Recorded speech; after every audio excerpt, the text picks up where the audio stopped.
Assalamualaikum warahmatullahi wabarakatuh. Bertemu lagi bersama saya Guntur Maulana Zamroni pada mata kuliah Pengantar Rekayasa Perangkat Lunak. Pada pertemuan kali ini, kita akan bersama-sama belajar mengenai apa itu software testing. Apa itu pengujian dari sebuah perangkat lunak.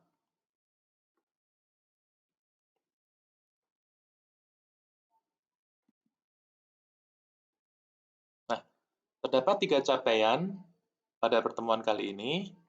Yang pertama adalah mahasiswa diharapkan mampu memahami fase testing dalam SDLC. Yang pertama, jadi nanti diharapkan mahasiswa itu memahami apa itu testing, kemudian kenapa perlu dilakukan yang namanya testing. Yang berikutnya, mahasiswa diharapkan mampu memahami jenis-jenis testing. Ya, nanti pada materi kali ini kalian akan dijelaskan mengenai jenis-jenis testing, jenis-jenis pengujian dari perangkat lunak. Nah, nanti diharapkan kalian akan mampu memahami apa saja jenis-jenis testing, kemudian kapan kalian menggunakan testing tersebut. Begitu ya. Yang terakhir, mahasiswa diharapkan mampu melakukan software testing pengujian perangkat lunak secara sederhana. Itu capaian dari pertemuan kali ini. Nah, untuk mengingat pertemuan-pertemuan yang lalu, pada pertemuan-pertemuan yang lalu, kalian sudah mempelajari mengenai SDLC, terutama mengenai analisis kebutuhan, software requirement. Jadi pada software requirement dibahas mengenai software yang akan dikembangkan. Itu seperti apa. Lebih kurang seperti itu ya sederhananya. Kemudian, setelah analisis kebutuhan atau software requirement, dilanjutkan dengan analisis kelayakan, feasibility study. Mungkin kalian ingat, ada 3 jenis feasibility study. Ada dari sisi ekonomi, dari sisi teknologi, dan juga dari sisi organisasi. Setelah feasibility study, lanjut ke yang namanya desain dan implementasi. Jadi pada desain dan implementasi, kalian nanti akan mulai membuat desain-desain atau pemodelan-pemodelan mengenai perangkat lunak yang dikembangkan. Setelah selesai melakukan pemodelan, maka akan dilanjutkan dengan implementasi. Implementasi pengkodingan ya. Sederhananya seperti itu. Nah, setelah selesai dilakukan pengkodingan, maka akan lanjut ke yang namanya software testing, pengujian perangkat lunak. Jadi pada software testing ini akan dilakukan pengujian. Tujuannya apa? Tujuannya untuk memastikan bahwa software atau perangkat lunak yang dikembangkan itu betul-betul memenuhi apa yang konsumen kalian inginkan. Apa yang klien kalian inginkan.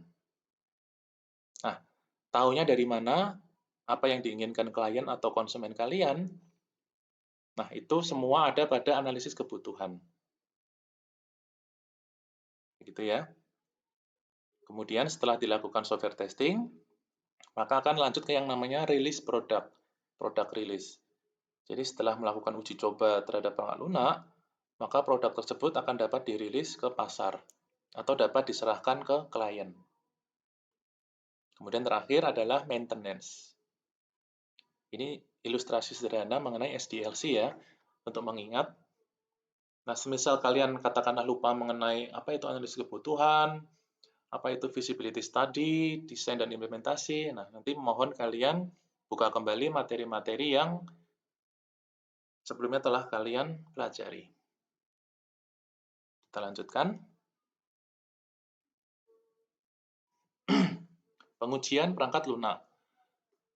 Pengujian perangkat lunak menjadi boleh dibilang merupakan suatu hal yang sangat penting atau esensial ya oleh para pengembang perangkat lunak saat ini. Kenapa esensial? Karena pengujian perangkat lunak ini menentukan banyak sekali hal-hal. Bisa dari sisi nama baik perusahaan atau dari sisi finansial perusahaan. Saya beri contoh ya.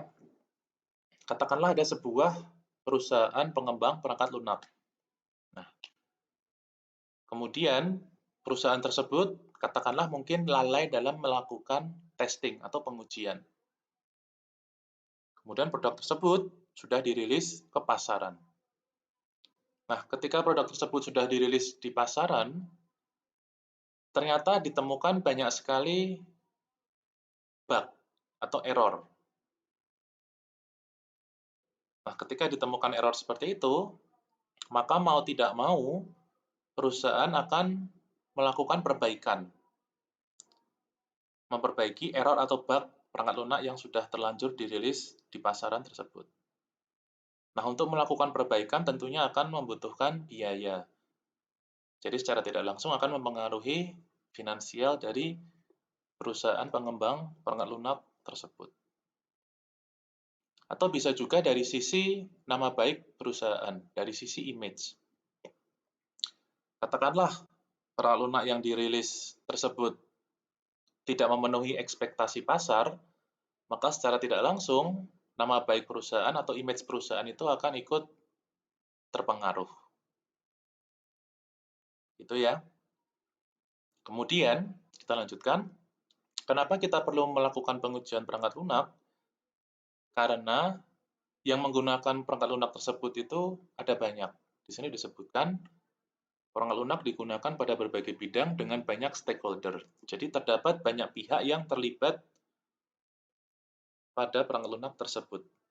Terlibat dalam artian tidak hanya sebagai pengembang, tetapi sebagai pengguna. Nah, ini contohnya. Perangkat lunak yang memiliki kesalahan bisa membahayakan yang pertama pengguna.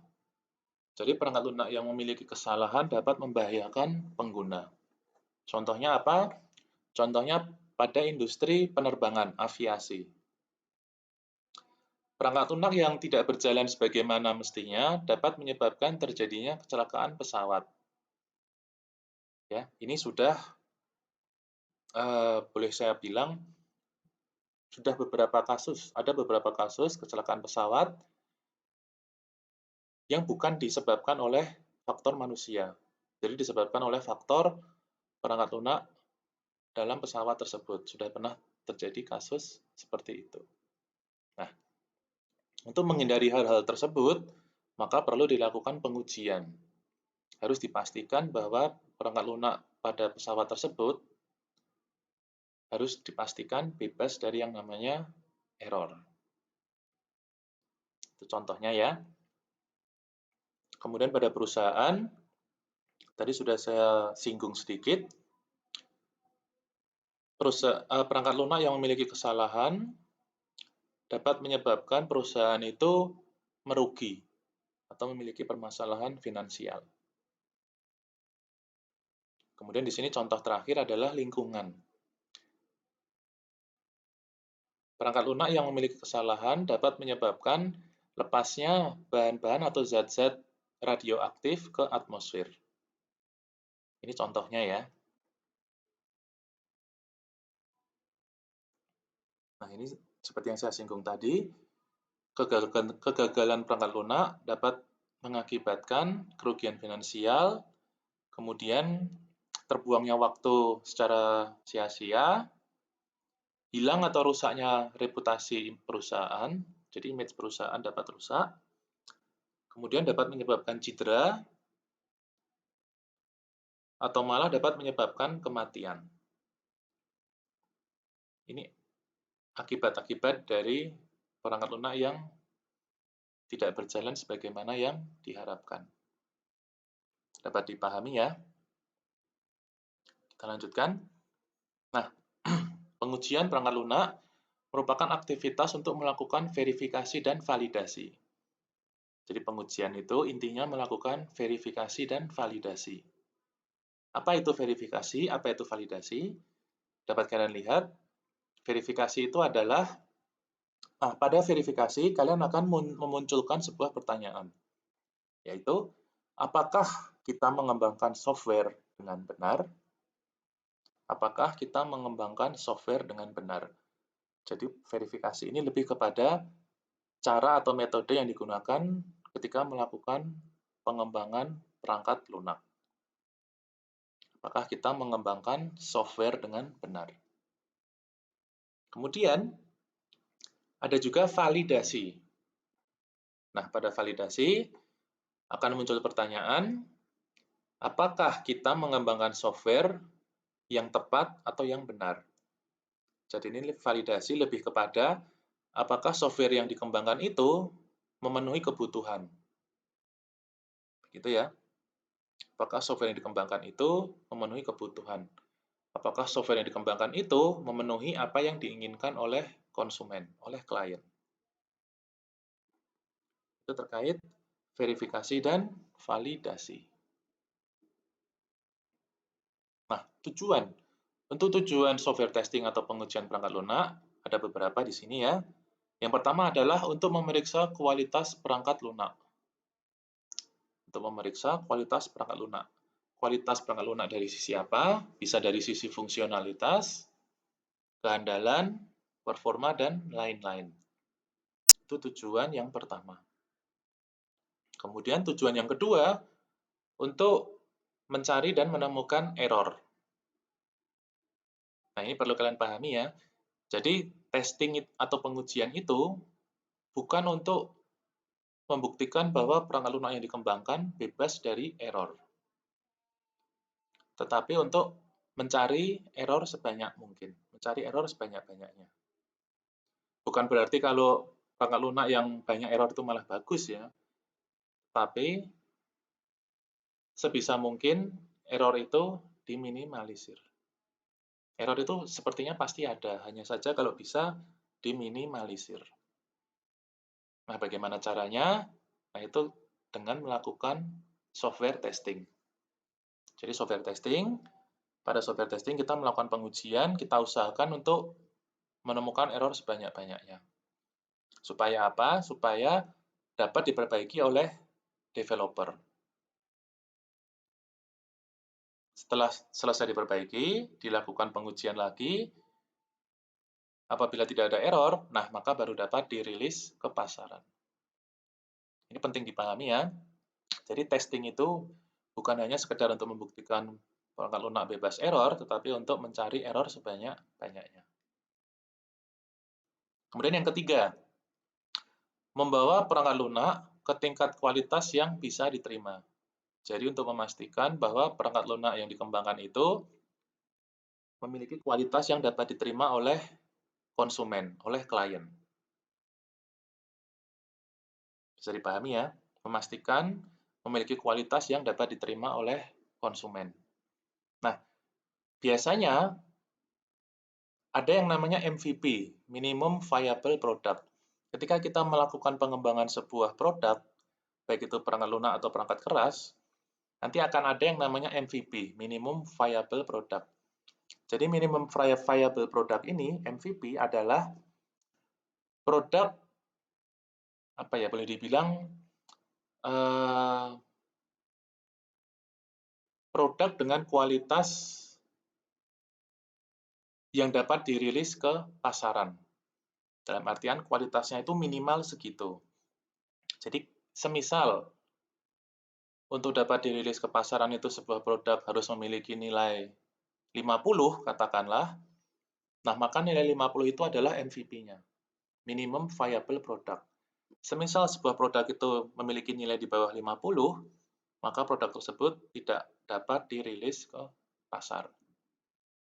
Semisal dapat nilai 50, maka dapat dirilis ke pasar. Karena 50 itu adalah nilai minimalnya. Ini hanya untuk ilustrasi ya, untuk contoh. Bagaimana misalkan kualitasnya itu di atas 50, nah tidak masalah, malah lebih bagus. Berarti di atasnya minimum viable product. Begitu ya. Jadi, kembali lagi, membawa perangkat lunak ke tingkat kualitas yang dapat diterima oleh konsumen. Yang terakhir adalah untuk menentukan risiko perilisan. Jadi ketika kita melakukan launching produk, merilis sebuah produk ke pasar, tentunya akan ada risiko-risiko yang perlu dipertimbangkan. Nah, dengan melakukan pengujian, tim pengembang itu akan tahu kira-kira risikonya bagaimana. Itu salah satu tujuan dari software testing. Kemudian, definisi. Nah, kalau definisinya secara sederhana, pengujian perangkat lunak adalah proses menganalisis suatu perangkat lunak dengan tujuan untuk mendeteksi atau menemukan adanya perbedaan antara kondisi sesungguhnya dengan kondisi yang diharapkan. Ya, jadi untuk mencari bug dan juga untuk mengevaluasi fitur-fitur perangkat lunak tersebut. Jadi di sini ada beberapa hal yang saya garis bawahi. Untuk menganalisis perangkat lunak, tujuannya apa? Dengan tujuan untuk mendeteksi atau menemukan adanya bug atau error. Selain mendeteksi bug atau error, juga untuk mengevaluasi fitur-fitur perangkat lunak tersebut. Memastikan apakah fitur-fitur perangkat lunak tersebut berjalan sebagaimana yang diharapkan, memastikan bahwa fitur-fitur perangkat lunak tersebut memenuhi ekspektasi dari konsumen. Itu definisi sederhana dari software testing. Bisa dipahami ya? Berikutnya, nah, rencana pengujian. Ketika kita akan melakukan software testing atau pengujian perangkat lunak, maka ada beberapa hal yang perlu kita perhatikan. Yang pertama adalah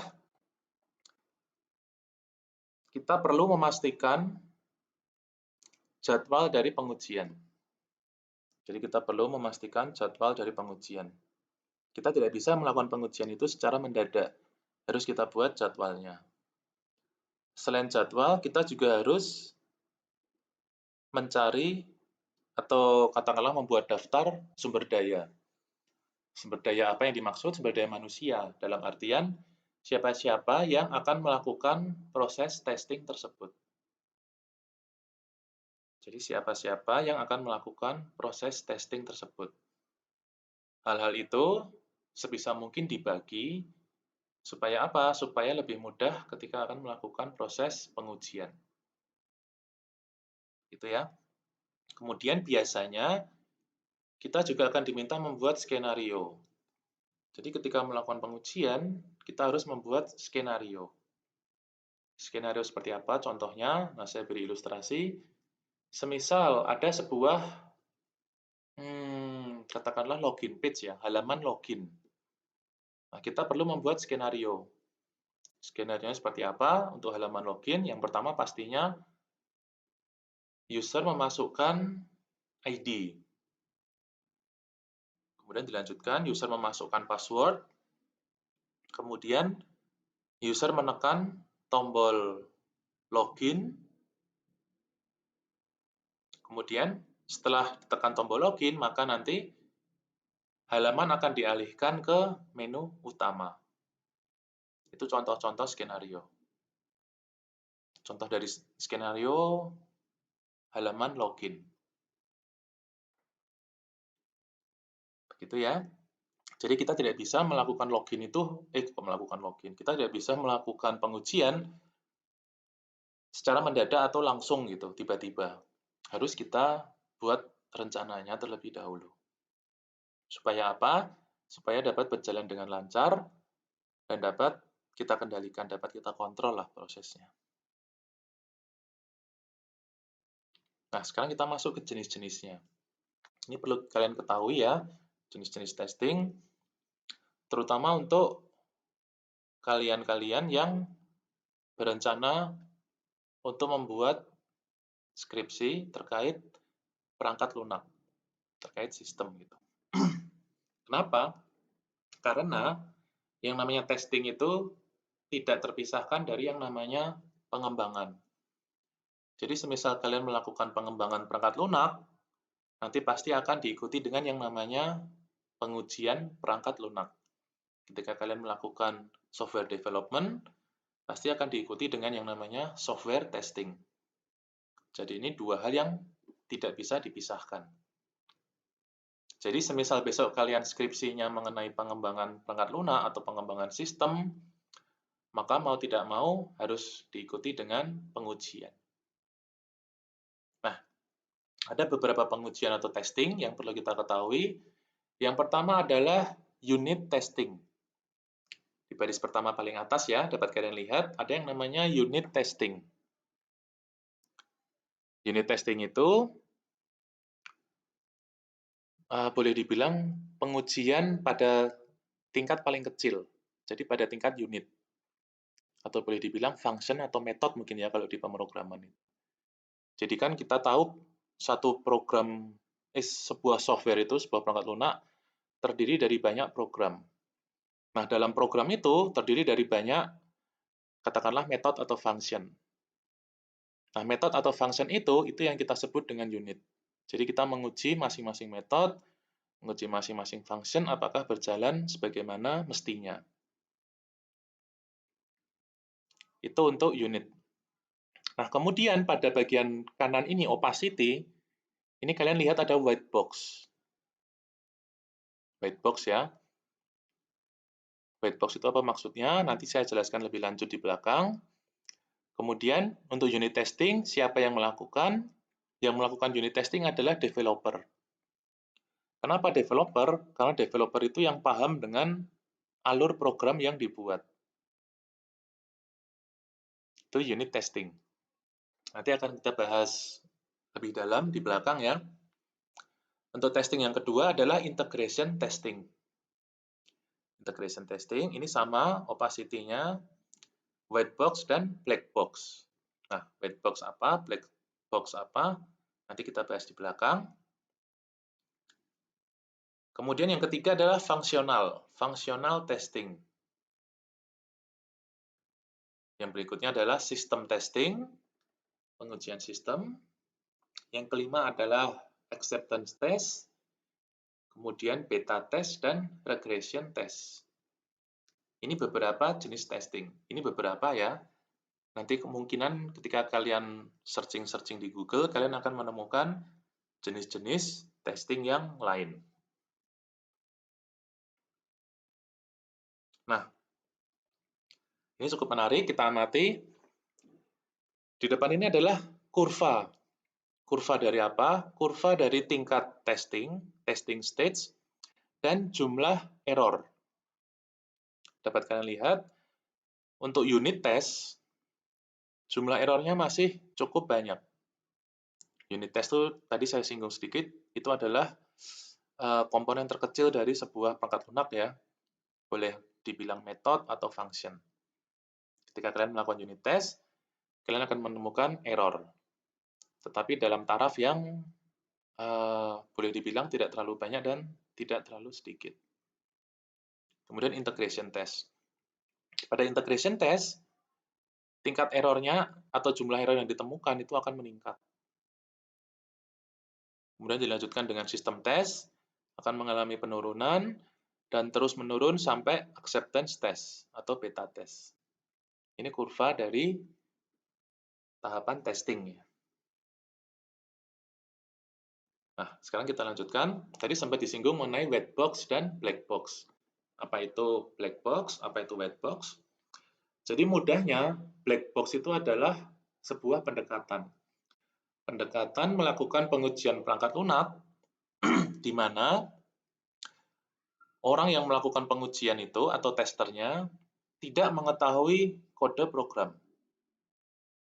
Jadi mudahnya, tester itu dia tidak mengetahui kode-kode program dari perangkat lunak tersebut. Dia hanya menggunakan saja. Begitu ya, karena itu disebut black box. Kenapa black atau hitam? Karena dalam dari isi kotak tersebut tidak akan terlihat. Mudahnya seperti itu ya, menganalogikannya. Jadi kenapa disebut black box? Kenapa pada black box itu kita tidak dapat mengetahui kode program? Karena warna kotaknya hitam. Jadi kita tidak dapat tahu isi dari kotak tersebut. Kita tidak dapat tahu isi dari perangkat lunak tersebut. Seperti itu ya mudahnya. Kemudian white box. Semisal pada black box tadi tester atau yang melakukan pengujian tidak mengetahui kode program, nah ini kebalikannya. Pada white box, pengujian dilakukan oleh tester, orang yang menguji, yang mengetahui kode program dari perangkat lunak tersebut. Nah, karena penguji atau tester dari perangkat lunak tersebut mengetahui kode program, maka biasanya pada pendekatan white box ini dilakukan oleh developer atau pengembang perangkat lunak. Karena kenapa? Karena developer itu yang paham betul isi dari perangkat lunak tersebut. Nah, kemudian, semisal pada black box tadi, pendekatan black box itu difokuskan untuk menguji tingkat fungsionalitas dari perangkat lunak, lebih kepada fungsionalitas, maka pada white box akan difokuskan kepada algoritma, struktur, dan kode-kode program. Ini mengenai pendekatan black box dan white box. Bisa dimengerti ya? Nah, kita lanjutkan unit testing. Unit testing, seperti yang sudah saya sampaikan sebelumnya, pengujian unit terkecil dari perangkat lunak. Pengujian unit terkecil dari perangkat lunak. Kemudian dilakukan oleh developer menggunakan pendekatan white box. Sekali lagi, kenapa menggunakan white box? Karena pada unit test ini perlu diketahui alur dari program. Katakanlah ada sebuah metode atau function, maka orang yang melakukan pengujian harus tahu betul alur dari program-program tersebut. Tujuannya apa? Tujuan dari unit testing ini untuk memastikan bahwa unit terkecil tersebut atau unit program tersebut solid atau bebas dari error. Sederhananya seperti itu. Jadi setelah dipastikan bebas dari error, maka baru dapat diintegrasikan atau digabungkan dengan kode-kode program yang lain. Jadi katakanlah pada sebuah perangkat lunak itu terdapat, ini katakan ya, misal ada 5 metode atau 5 function, maka perlu dipastikan satu persatu. Perlu dipastikan satu persatu masing-masing function ini betul-betul bebas error. Setelah masing-masing function bebas error, maka baru dapat digabungkan jadi satu. Ini untuk unit testing. Contohnya seperti apa? Nah, ini contohnya dapat kalian lihat. Ini contoh unit testing untuk, kalau dilihat ini login page ya, halaman login ya. Coba kita lihat. Ada 3 kolom. Ada test case, kemudian expected output, hasil yang diharapkan, dan actual output, hasil yang diperoleh ketika melakukan pengujian. Yang pertama, test case-nya user login. Apabila user melakukan login dengan benar, maka hasil yang diharapkan adalah akan menampilkan menu utama. Ini ya. Nah, hasil dari pengujian yang didapatkan adalah menampilkan menu utama. Jadi sesuai. Hasil yang diharapkan sesuai dengan hasil yang diperoleh ketika melakukan testing. Kita lihat berikutnya. Katakanlah pada test case registrasi. User memasukkan user ID, password, dan mobile number untuk melakukan registrasi. Hasil yang diharapkan, main page of e-organizer is display. Jadi akan menampilkan menu utama dari e-organizer. Itu hasil yang diharapkan. Hasil yang diperoleh ketika melakukan pengujian menampilkan halaman utama e-organizer. Jadi sesuai. Ini contoh sederhana dari unit testing. Contoh lainnya, semisal kalian mempunyai aplikasi kalkulator. Nah, ketika ada function penjumlahan, maka nanti kalian akan melakukan pengujian function tersebut. Jadi semisal test case penjumlahan, expected output, hasil yang diharapkan, akan menampilkan hasil penjumlahan bilangan 1 dan bilangan 2. Actual output, hasil yang diperoleh, menampilkan menampilkan hasil dari penjumlahan bilangan 1 dan bilangan 2. Sesuai jadinya. Itu ilustrasi sederhana. Kemudian, contoh lainnya seperti ini. Di sini ada beberapa function ya. Ada function get substring, electricity trace, factorial, insertion sort, sequential search, dan fraction calculator. Kemudian di sebelah kanan ini dapat kalian lihat ada test case atau skenario-skenario pengujian. Masing-masing skenario itu memiliki variabel yang berbeda-beda. Di sini ada 5 skenario ya. 5 skenario ini memiliki variabel yang berbeda-beda. Nah, kemudian masing-masing skenario ini akan diuji. Skenario 1 hasilnya bagaimana, skenario 2 hasilnya bagaimana, dan seterusnya sampai skenario 5. Ini contoh sederhana dari unit testing. Berikutnya, setelah unit testing, ada yang namanya integration testing. Jadi integration testing ini akan melakukan pengujian yang menggabungkan komponen-komponen dari perangkat lunak. Perangkat keras atau keduanya. Jadi setelah komponen-komponen tersebut digabungkan, maka akan dilakukan evaluasi untuk mencari tahu interaksi antara komponen-komponen tersebut. Kemudian integration testing ini dilakukan setelah unit testing. Nah, dapat kita lihat kasus uji atau test case-nya tulis secara eksplisit untuk menguji aliran data dan antarmuka di antara berbagai unit atau modul. Mungkin di sini kalian bingung ya. Saya beri contohnya nanti. Nah, pada integration testing terdapat 4 pendekatan.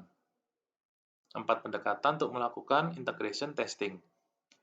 Yang pertama adalah Big Bang approach, pendekatan Big Bang.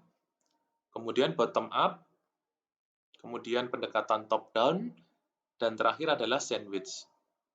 Sandwich ini adalah kombinasi dari top down dan bottom up. Ini kita lihat bersama ya. Yang pertama Big Bang. Jadi pada Big Bang ini, pada integrasi testing dengan pendekatan Big Bang, akan dilakukan integrasi dari seluruh modul dalam satu pengujian sekaligus. Jadi semisal sebuah perangkat lunak itu memiliki banyak modul kan biasanya, memiliki banyak feature. Nah, seluruh modul atau feature itu akan digabungkan menjadi satu untuk kemudian diuji bersama sekaligus. Nah, kemudian Big Bang ini, pendekatan Big Bang ini cocok digunakan untuk sistem yang berukuran kecil, untuk sistem skala kecil.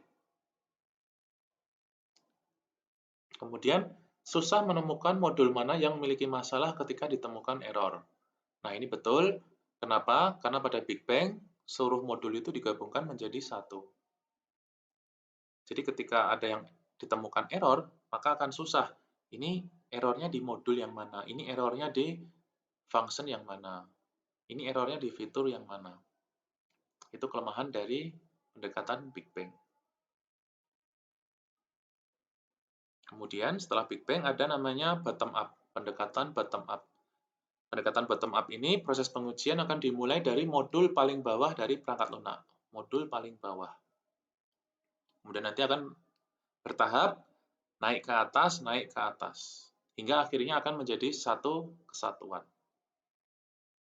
Nah, kemudian ini perlu kalian ketahui, ada driver di sini.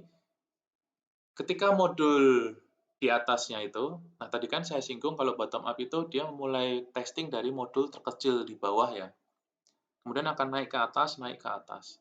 Nah, biasanya ketika kita melakukan pengujian modul yang bawah ini, terkadang itu modul-modul di atasnya itu belum selesai dibuat, belum selesai dikembangkan. Nah, pada kondisi seperti itu, maka akan digunakan yang namanya dummy atau program dummy ya, yang namanya driver. Digunakan untuk apa? Digunakan untuk mensimulasikan dan memanggil modul-modul di atasnya tadi yang belum selesai dikembangkan. Kemudian keuntungannya apa? Bottom up ini memiliki keuntungan mudah menemukan error pada modul-modul di tingkat bawah. Kenapa mudah? Karena kita kan mulai dari yang paling bawah ya. Jadi secara tidak langsung, semisal ada ditemukan error, ya errornya pasti ada di level bawah. Itu keuntungannya. Sedangkan kelemahannya, akan sulit menemukan error pada modul atau unit tingkat atasnya. Akan sulit. Ini ada ilustrasinya ya.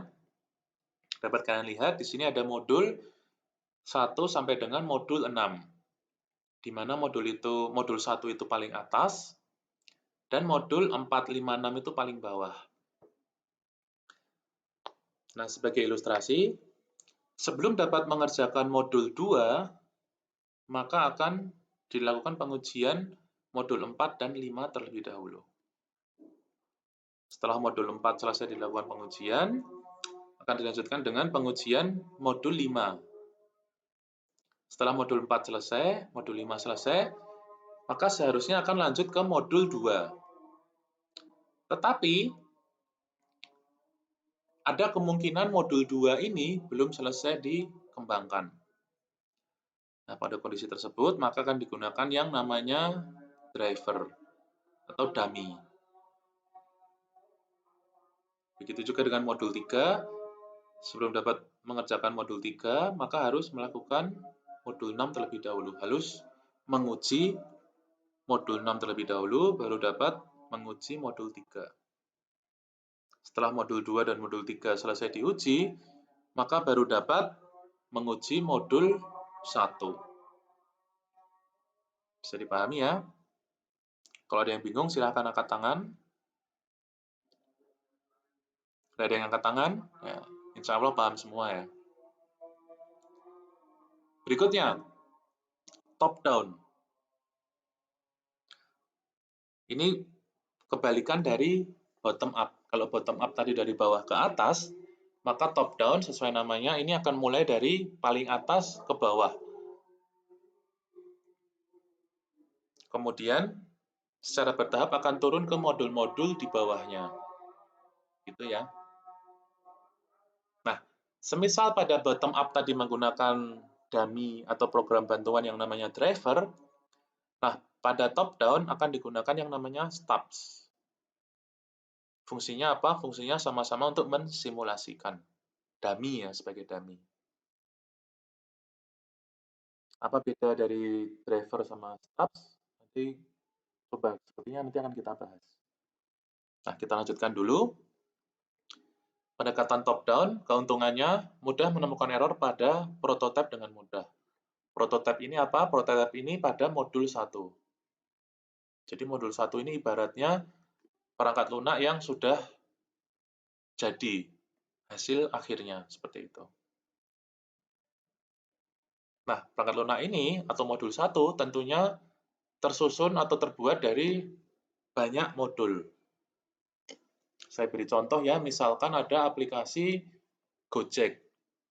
Aplikasi Gojek. Jadi aplikasi Gojek secara keseluruhan itu adalah modul 1. Nah, pada aplikasi Gojek, kalian akan menemukan ada banyak sekali fitur. Betul tidak? Bisa fitur katakanlah GoFood, kemudian ada GoCar, GoRide, dan lain-lainnya. Nah, fitur-fitur itu adalah kita ibaratkan modul 2, modul 3, dan modul-modul yang lainnya. Jadi mulai dari atas turun ke bawah. Itu untuk pendekatan top down. Kemudian kelemahannya membutuhkan banyak stubs. Membutuhkan banyak stubs. Tujuannya apa? Tujuannya untuk menguji ini tadi di slide sebelumnya. Untuk menguji hasil input dan request apakah akan memberikan hasil dan respon sesuai yang diharapkan. Jadi perlu disimulasikan menggunakan stubs. Kemudian modul level bawah tidak akan dapat diuji secara maksimal. Ini pendekatan top-down. Nah, sekarang terkait stubs dan driver, ini perlu kita ketahui, supaya kalian tahu bedanya ya. Stubs itu apa? Stubs itu, tadi sudah kita singgung, digunakan pada top-down. Digunakan pada top-down, sedangkan driver digunakan pada bottom-up.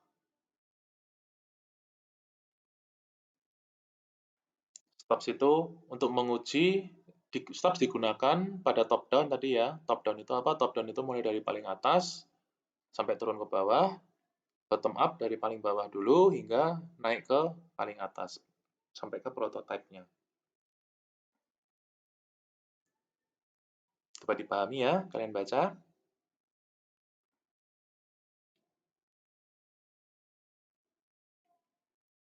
Nah, ini adalah contoh sederhana dari integration testing. Semisal, di sini terdapat 3 modul. Ada modul login page, mailbox, dan delete email. Nah, sebagaimana integration testing tadi, kita ingin melihat interaksi antara modul-modul tersebut. Jadi integration testing tadi kan tujuannya untuk melihat atau menguji interaksi dari masing-masing modul. Bagaimana interaksinya antara sebuah modul dengan modul yang lain. Di sini kita lihat ID test 1 tujuannya adalah untuk memeriksa link interface atau komunikasi antara login page dengan mailbox. Jadi untuk memeriksa interaksi antara login page dengan mailbox. Deskripsinya apa? Deskripsinya memasukkan ID password dan klik tombol login. Ini keterangannya ya. Hasil yang diharapkan, user akan diarahkan pada modul mailbox. Jadi ketika user melakukan login dengan benar, maka tampilannya akan diarahkan pada tampilan modul mailbox. Hasil yang diharapkan. Kemudian di kolom paling kanan dapat kalian lihat hasil yang diperoleh dari pengujian. Di sini tulisannya sukses. Jadi hasil yang dilakukan ketika pengujian itu sesuai dengan hasil yang diharapkan. Sekarang yang ID test kedua, tujuannya memeriksa link interface antara mailbox dengan delete email. Jadi untuk memeriksa interaksi antara mailbox dengan delete email. Deskripsi atau keterangannya apa? Deskripsinya adalah memilih email pada modul mailbox, kemudian menekan atau mengklik tombol delete. Hasil yang diharapkan, email yang dipilih itu, atau email yang biasanya ada check mark-nya ya, ada contrengnya gitu. Email yang dipilih akan dihapus atau masuk ke modul trash folder. Jadi email yang dihapus, email yang dipilih itu akan dihapus atau akan dipindah ke modul trash, dipindah ke folder trash. Itu hasil yang diharapkan. Kemudian hasil yang diperoleh, di sini contohnya tulis gagal. Kenapa gagal? Karena tidak memenuhi hasil yang diharapkan. Gitu ya, ini ilustrasi contoh sederhana dari integration testing. Dapat kalian pahami ya. Yang berikutnya adalah sistem testing. Sistem testing itu apa? Sistem testing dilakukan untuk memvalidasi perangkat lunak yang telah selesai sebelum dirilis ke pasar atau diserahkan ke klien. Jadi setelah perangkat lunak itu selesai, maka perlu dilakukan validasi. Nah, sistem testing ini menggunakan pendekatan black box. Masih ingat kalian apa itu black box? Jadi intinya black box itu orang yang melakukan pengujian, dia tidak mengetahui kode-kode program atau alur program di dalam sebuah perangkat lunak. Gitu ya. Nah, sistem testing ini dilakukan oleh penguji independen atau software tester. Jadi dilakukan oleh orang di luar tim pengembang. Biasanya dilakukan oleh boleh dibilang software tester profesional. Dibilang profesional juga profesional juga sih. Jadi semisal kalian tahu ada, katakanlah Gameloft ya, ini saya sedikit sharing-sharing saja. Jadi saya ada teman main gitu, dia itu kerjanya menjadi software tester di Gameloft. Jadi dia itu kerjaannya itu main game atau main aplikasi-aplikasi yang dikembangkan oleh Gameloft. Itu kerjaan dia sebagai software tester, menguji perangkat lunak sebelum dirilis ke pasar atau diserahkan ke konsumen. Enak ya kayaknya ya, kerja jadi software tester. Tetapi ternyata software tester itu tidak sederhana, tidak seperti yang kita bayangkan gitu. Tidak hanya sekedar main game terus tiap hari. Ternyata software tester itu setelah dia selesai main game, dia harus membuat dokumentasi gitu. Dokumentasi hasil-hasilnya, hasil tesnya bagaimana, apakah ditemukan bug atau tidak, dan lain-lain. Apabila ditemukan bug, maka itu malah prestasi buat dia. Dalam artian dia berhasil menemukan celah atau kerentanan dari perangkat lunak tersebut. Itu terkait software tester ya. Nah, sistem testing. Sistem testing sendiri itu dibagi menjadi banyak jenisnya. Jadi sekali lagi, testing ini ada banyak sekali jenisnya ya. Semisal kalian ingin menggunakan yang mana, silahkan, tidak harus menggunakan semua. Gunakan sesuai dengan kebutuhan kalian, sesuai dengan keperluan kalian. Nah, sekarang jenis-jenis dari sistem testing. Ada yang namanya functional test. Functional test itu apa? Functional test itu dilakukan untuk menguji sistem dengan mengacu pada requirement atau functional requirement.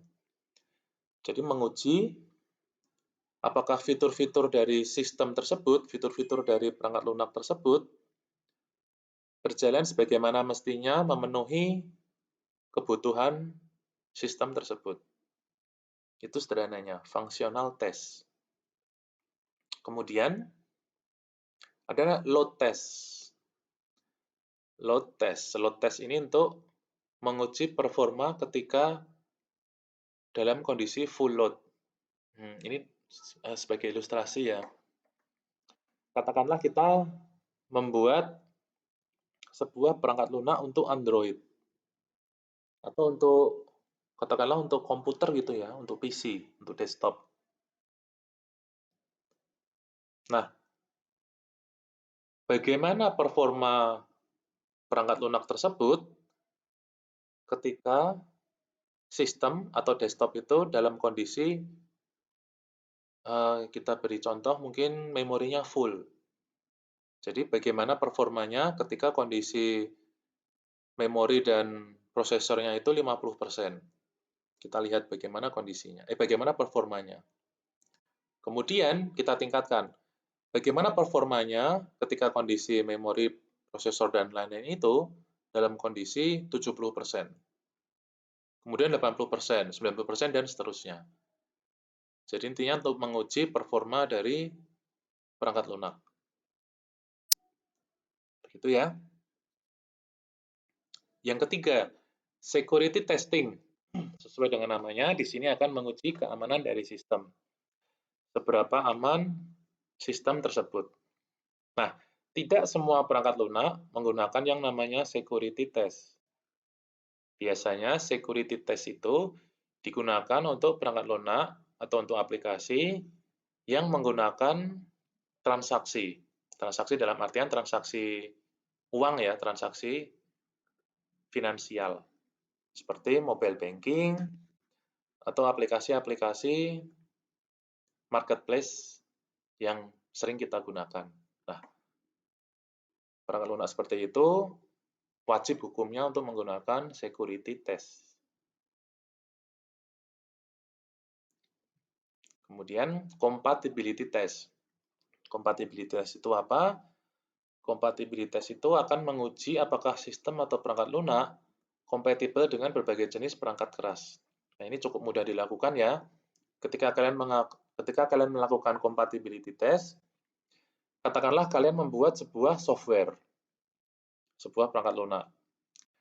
Nah, compatibility test ini dapat kalian lakukan dengan misalkan kalian menginstal perangkat lunak itu pada HP Samsung model A, misalkan.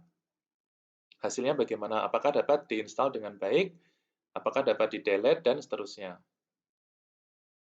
Kemudian, kalian juga akan melakukan pengujian pada perangkat Samsung model B, model C, dan seterusnya. Jadi kita membandingkan compatibility test perangkat lunak pada berbagai jenis perangkat keras yang berbeda-beda. Ini cukup mudah dilakukan. Untuk kasus kalian mungkin setelah kalian selesai mengembangkan perangkat lunak, maka akan kalian coba diinstal pada HP teman kalian. Pada HP dengan resolusi layar segini, apakah hasilnya maksimal? Kemudian dibandingkan dengan HP teman kalian yang lain yang memiliki resolusi yang lebih kecil, katakanlah. Bagaimana hasilnya? Nah, itu contoh-contoh ilustrasi dari compatibility test. Yang berikutnya ada recovery test. Menguji kemampuan recovery ketika sebuah perangkat lunak itu menemukan kegagalan atau mengalami kegagalan. Jadi katakanlah sebuah aplikasi itu tiba-tiba crash. Nah, maka data yang sedang kita katakanlah data yang itu akan hilang atau tidak. Saya beri ilustrasi misalkan Microsoft Word ya. Semisal kalian sedang membuat laporan menggunakan Microsoft Word. Kalian lupa untuk menyimpan. Tiba-tiba laptop kalian itu mati atau crash. Nah, perangkat lunak yang memiliki recovery test yang baik pasti akan memiliki backup dari data yang sedang dikerjakan. Jadi Microsoft Word itu pasti akan memiliki backup dari laporan kalian tersebut, meskipun laporan kalian itu belum di-save. Itu ilustrasi sederhana dari recovery test. Kemudian dan lain-lain ya di sini. Jadi sistem testing ini ada banyak sekali. Di sini hanya saya singgung beberapa yang mungkin dapat kalian gunakan. Nah, ini contoh sederhana dari sistem testing. Ini kayaknya contoh untuk smart home ya. Contoh dari smart home. Sistem testing dari smart home. Semisal test condition. Kondisi tesnya tidak ada keberadaan manusia, maka hasil yang diharapkan lampu dan kipas angin akan mati. Ini hasil yang diharapkan. Jadi semisal tidak dirasakan ada keberadaan manusia di ruangan tersebut, maka lampu dan kipas ruangan tersebut akan mati. Nah, kemudian 3 kolom kanan ini adalah hasil tesnya. Hasil tes 1, hasil tes 2, dan hasil tes 3. Ini S itu apa? S itu adalah succeed, dalam artian memenuhi kondisi. Dan berikutnya, kita lihat contoh paling akhir ya. Apabila temperatur ruangan itu lebih dari 31,99 derajat, maka kipas angin akan menyala pada level 3, pada level paling cepat. Hasilnya bagaimana? Hasilnya sukses semua. Ini contoh dari sistem testing. Nah, ini contoh lainnya dari sistem testing. Di sini kalian perlu membuat test case ID, kemudian test suite name. Test suite name itu nama tesnya ya, nama tesnya, kemudian diikuti dengan deskripsi singkat. Setelah deskripsi, kalian perlu menyertakan langkah-langkahnya. Langkah-langkahnya seperti apa? Nah, yang tidak kalah penting adalah hasil yang diharapkan. Jadi biasanya ketika melakukan testing itu kalian perlu menyertakan hasil yang diharapkan. Hasil yang diharapkan itu bagaimana? Kemudian actual result, hasil yang diperoleh ketika melakukan pengujian.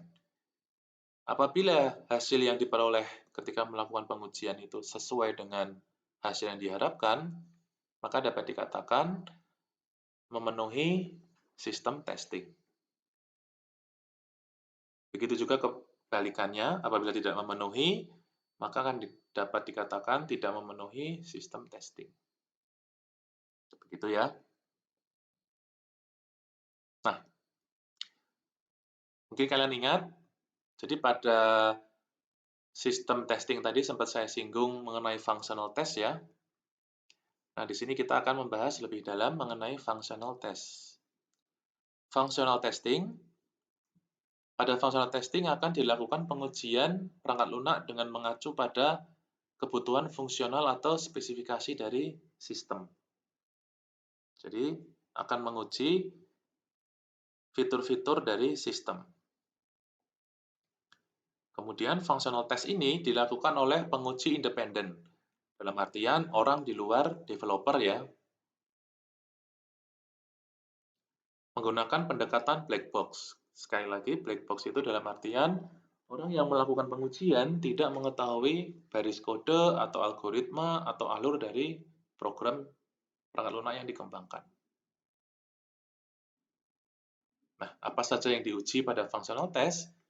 Yang diuji dapat berupa user interface, kemudian API-nya, semisal aplikasinya menggunakan API, kemudian database-nya, database dalam artian hubungan dari client server dan datanya, kemudian security, tingkat keamanannya, dan function-function atau fitur-fitur yang lain. Nah, langkah functional testing ini sederhana ya. Kita hanya perlu memberikan input. Jadi katakanlah, tadi saya memberi ilustrasi apa ya? Kalkulator ya, kalkulator sederhana.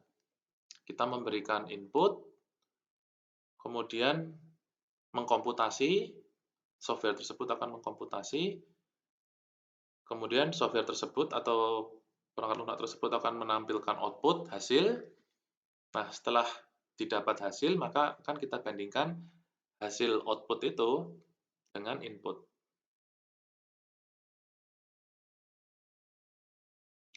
Maaf, maksud saya hasil output dari tes dengan hasil output yang diharapkan.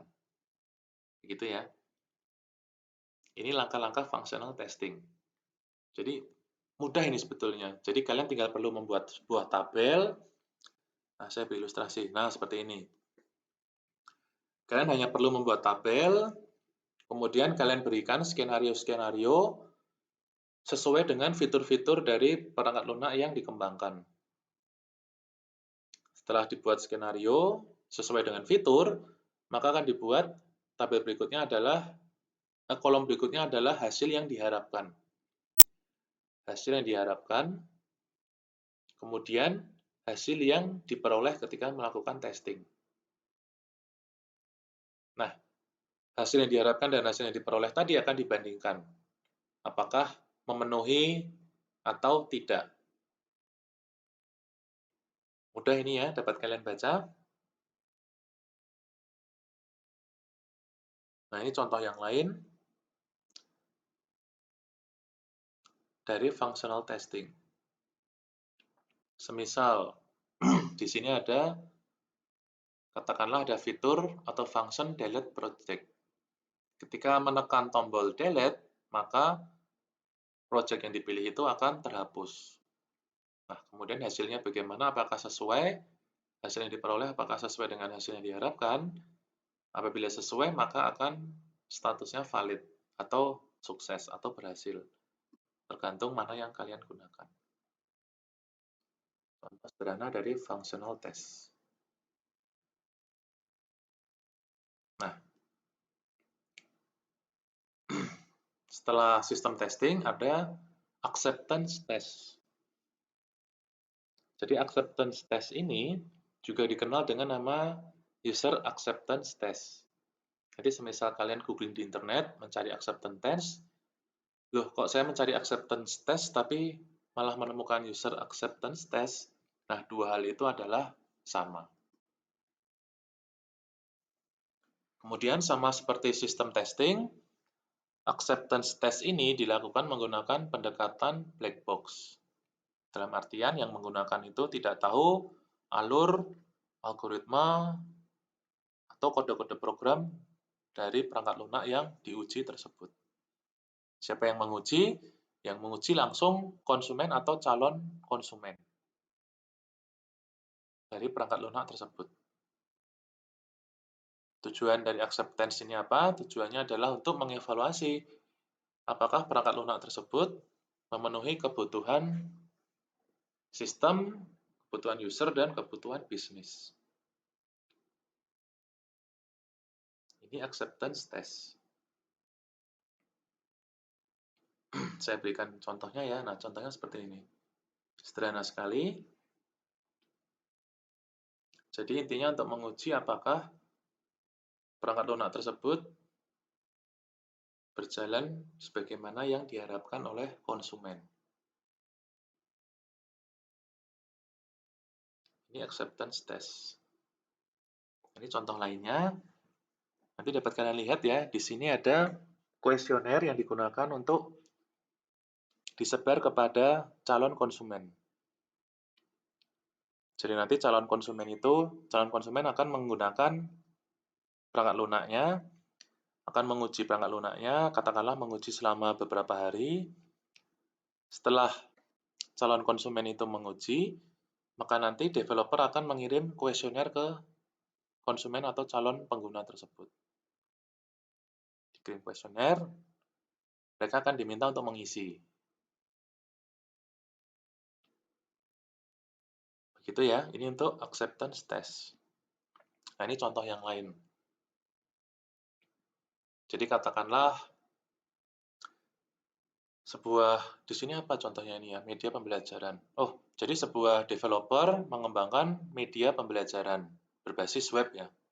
Mengembangkan media pembelajaran berbasis web. Nah, perangkat lunak tersebut akan disebar ke beberapa orang. Beberapa orang yang dianggap sebagai calon konsumen. Jadi menyebarnya tidak sembarangan ya. Disebar atau responden dari pengujian ini itu haruslah calon konsumen, dalam artian stakeholder. Saya beri contoh ya, semisal kalian mengembangkan sebuah perangkat lunak, ini apa? Media pembelajaran. Nah, semisal kalian mengembangkan media pembelajaran berbasis web untuk anak tingkat SD atau sekolah dasar, maka calon konsumen kalian pastinya adalah anak sekolah dasar, betul kan? Tidak dapat. Dalam kondisi seperti itu, maka responden kuesioner ini adalah tentunya anak sekolah dasar yang sudah mencoba media pembelajaran tersebut. Ini ilustrasinya ya, atau contoh lain.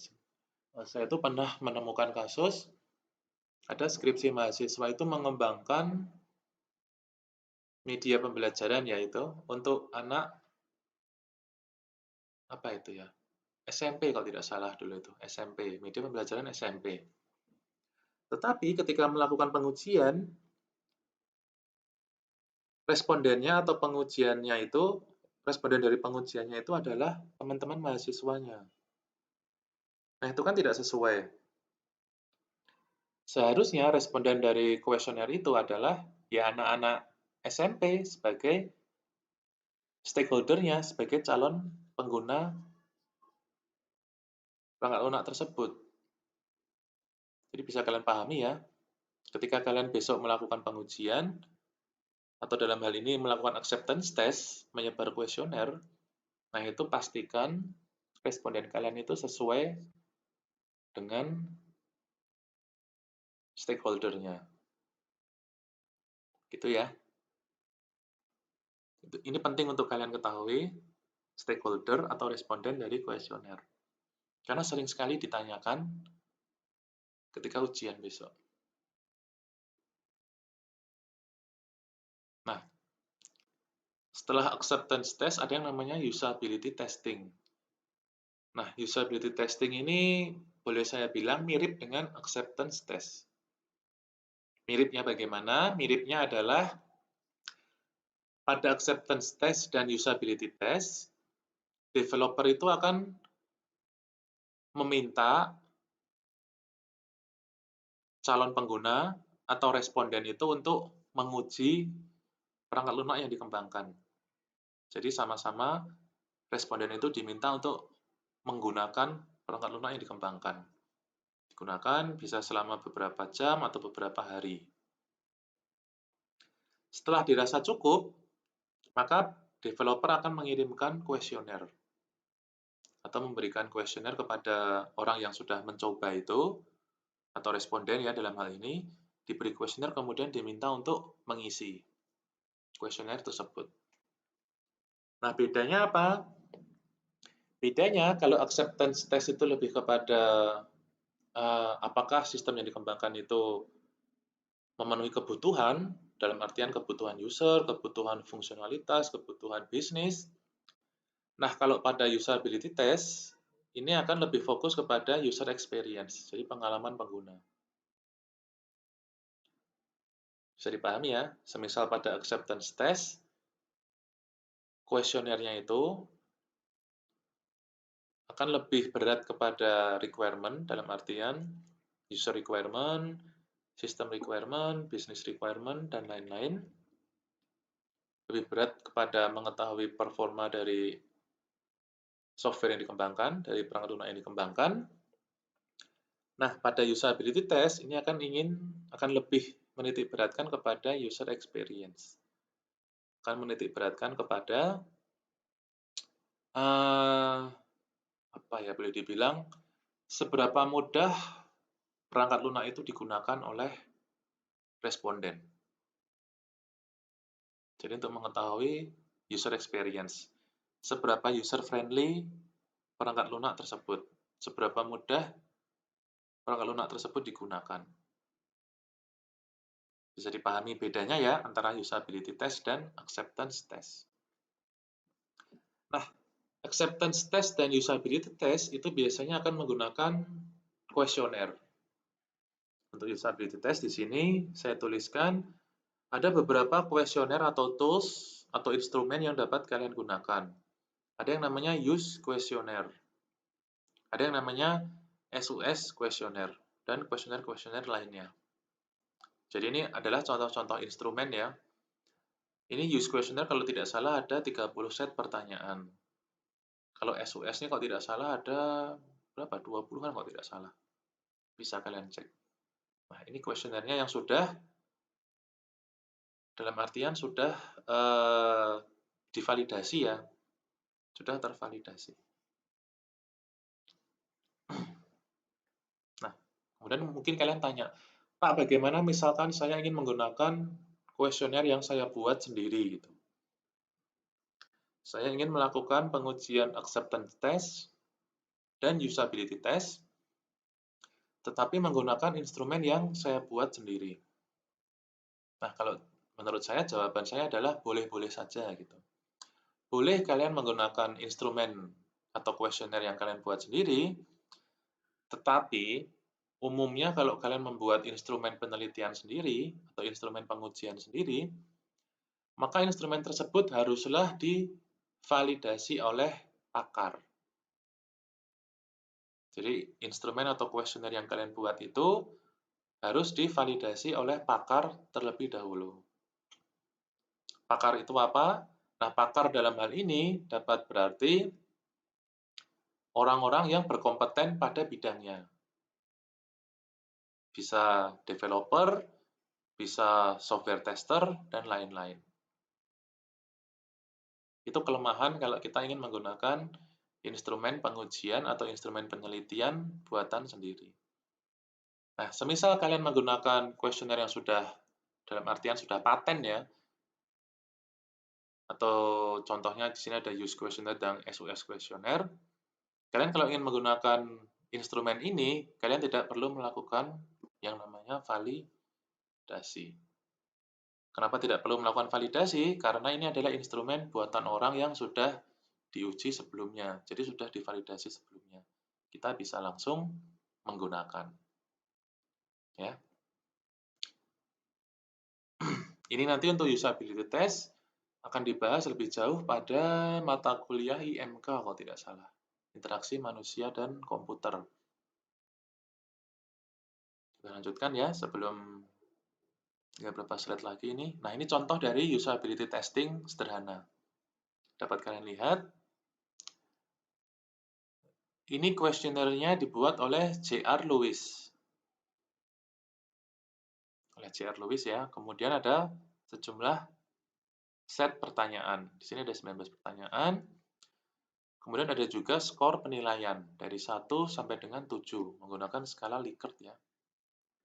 Pertanyaannya, coba kita lihat untuk contoh saja. Pertanyaan pertama, secara keseluruhan saya merasa puas dengan kemudahan penggunaan sistem ini. Jadi nanti setelah responden menggunakan perangkat lunak selama beberapa saat, mereka akan mengisi kuesioner sesuai dengan apa yang mereka rasakan gitu. Nah, nanti dari sini akan ketahuan kira-kira seberapa user friendly, seberapa mudah perangkat lunak yang dikembangkan itu digunakan oleh pengguna atau calon pengguna. Ini contoh lainnya ya dari usability testing.